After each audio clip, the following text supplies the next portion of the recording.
अस्सलामुअलैकुम वरहमतुल्लाहि वबरकातुहू। उम्मीद करता हूँ आप सब खैरियत से होंगे। अल्लाह की बारगाह में दुआ है अल्लाह आपको खुश रखे। जैसा कि आपको मालूम है, मुफ्ती सलमान अजहरी को अलग अलग कोर्ट में पेश किया गया।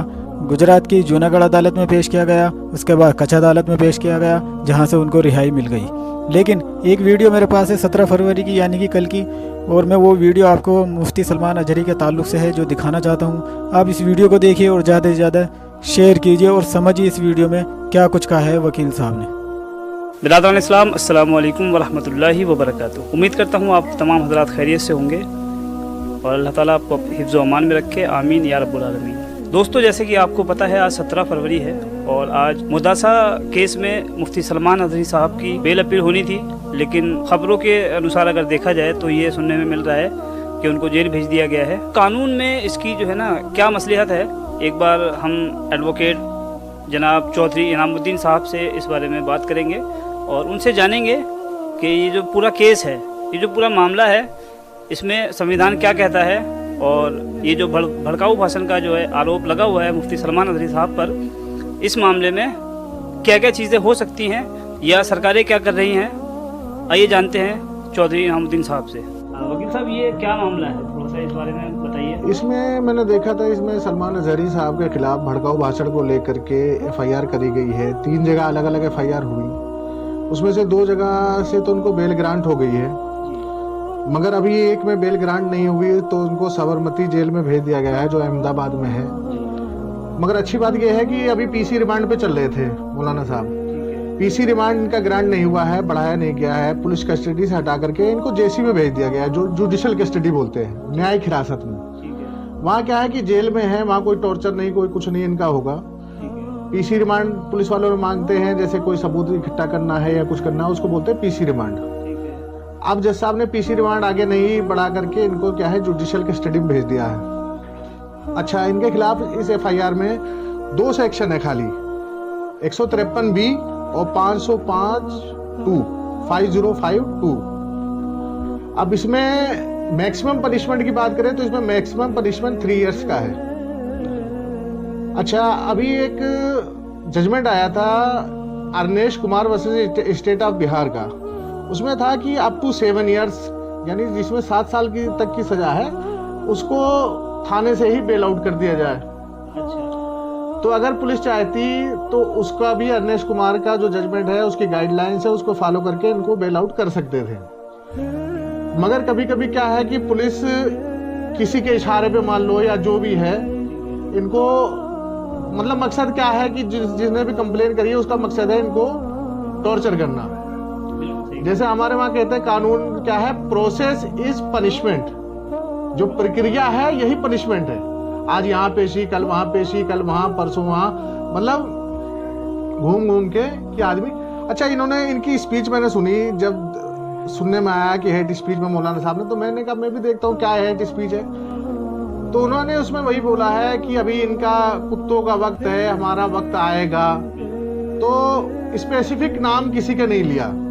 फिर इनका एक क्लेरिफिकेशन भी मैंने देखा था, कोई यूट्यूब पे डाला था कि भाई फिलिस्तीन का और इजराइल का जो युद्ध चल रहा है, तो उसके रिगार्डिंग इन्होंने बोला कि भाई अभी कुत्तों का वक्त है और हमारा आएगा, हमारा दौर आएगा। तो इसमें किसी का नाम नहीं लिया। इसमें अभी देखो, एक राहत इंदौरी साहब के खिलाफ भी पहले ये मैटर चला था कि इन्होंने भड़काऊ भाषण दिया कि सरकार चोर है, सरकार चोर है।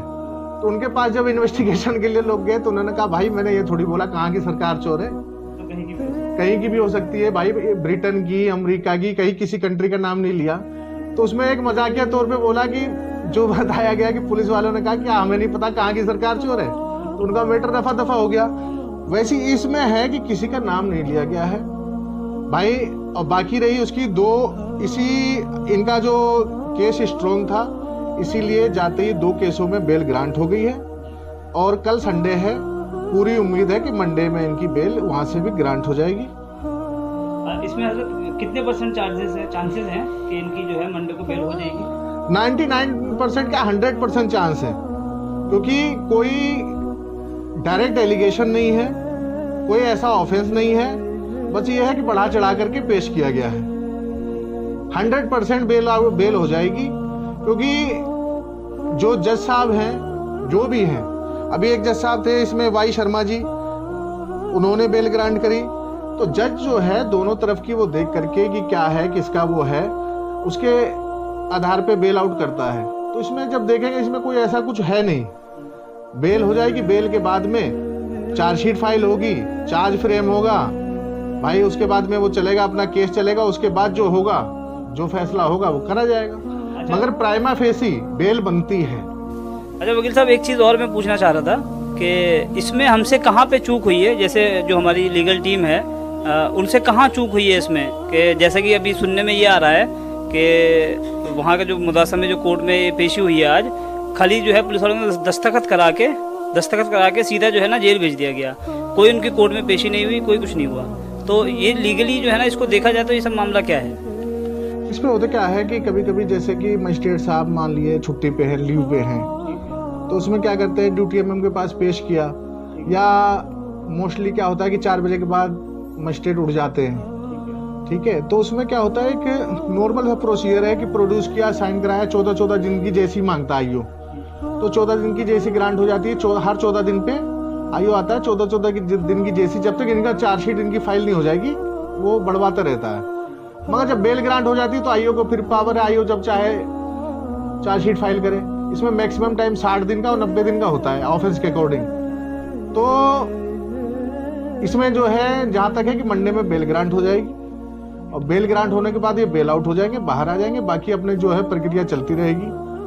और इसमें बाकी जो है वो दुनिया को पता है, मगर कुछ यूट्यूबर्स जो है लाइक और वो पाने के लिए बढ़ा चढ़ा करके कॉपी पेस्ट कर करके बात का बतंगड़ बना रहे हैं। मौलाना साहब की भी कोई सही बात नहीं है पब्लिक के सामने आज पा रही है, जिस वजह से ये बवाल खड़ा हो रहा है, ठीक है ना। तो लोगों से यही रिक्वेस्ट है कि बात का बतंगड़ ना बनाएं, जो रियल चीज है वो बताएं। बाकी हम लोगों को पूरा विश्वास है इंडियन जुडिशियल सिस्टम पे, जजों पे। भाई जो होगा इंसाफ होगा, जो है लॉ है सबके लिए बराबर है, कोई उसमें दिक्कत वाली बात नहीं है, और न कोई परेशानी की बात है। पीसी रिमांड से हट करके जेसी में जुडिशियल कस्टडी में चले गए हैं। बेल ग्रांट होगी, बेल बॉन्ड फर्निश्ड होगा। अब ये भी हो सकता है कि बेल बॉन्ड फर्निश्ड हो तो उसमें क्या है, पुलिस वेरिफिकेशन भी होती है। कोई जज जैसे देखता है कि आपका साउंड श्योरिटी नहीं है, मान लीजिए एफडी नहीं है, या श्योरिटी पे कोई डाउट है, तो 1-2 दिन उसमें टाइम लग जाता है बेल बॉन्ड में वेरिफिकेशन में। तो ऐसा नहीं है कि मंडे में बेल हो तो मंडे में ही बाहर आ जाए, हो सकता है 1-2 दिन बेल बॉन्ड वेरिफिकेशन में भी लग सकते हैं। वकील साहब, मैं एक चीज़ और पूछना चाहता हूँ कि हमने तो ये देखा है पूरे केस में आज लगभग 15 दिन होने जा रहे हैं, कभी कहीं की पुलिस कभी कहीं की पुलिस उनको कस्टडी में ले लेती है, रिमांड में ले लेती है।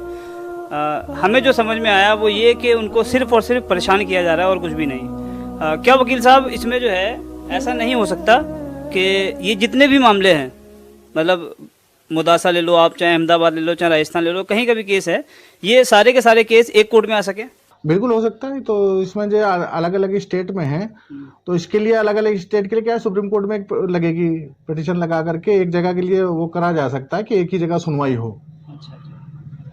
जो है अलग अलग है, एक जगह क्लब करके एक जगह चले, ऐसा हो सकता है, कोई पॉसिबल है, कोई बड़ी बात नहीं।